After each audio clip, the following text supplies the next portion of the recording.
So now that we finally succeeded in getting everything off, again, so sorry it took so long.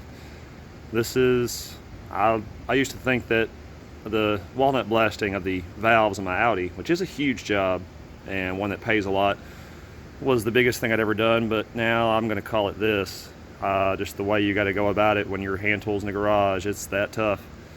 But I took it apart, and this is, now I can actually show you what was leaking, what was wrong, and why it was so hard to find. This was highly covered by both of these. So these were containing it so you couldn't see it when it first happened. You had to wait till it built up long enough to fall out of this, where it was wrapped around the end, and be falling out of this too, because this was underneath that heat shield. And if you look, I finally found it.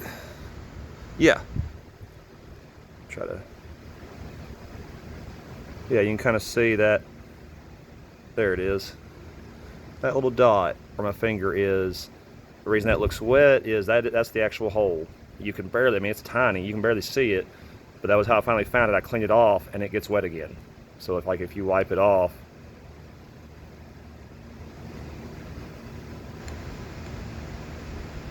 well, now it's not wanting to. Get it squeezed a little bit. But yeah, you can kind of see, yep, there it goes, some fluid coming out. Yeah, that was your tear. And that's why it was so hard. It was hitting under a whole bunch of shields. And the way this thing is routed, it goes from your belt all the way at the passenger wheel. Starts there, then goes all the way up, pretty much to the top of your car, and it's mounted to the back of your intake manifold.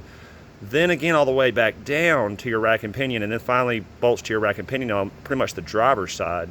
So yeah, I had to take a hose out of pretty much the middle of the car that ran all the way through it.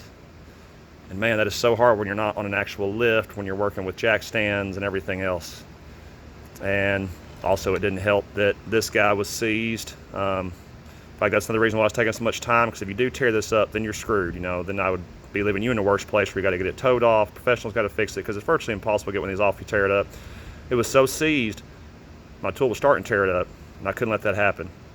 So then I just had to research, try to figure out what I could, and finally some friends suggested torches, which is very popular for seized material, and used that, and the thing broke right loose. It was ready to go. So now we'll just get that new one in there, and again, reassembly is so much easier. Should easily be done today, and you'll be good to go.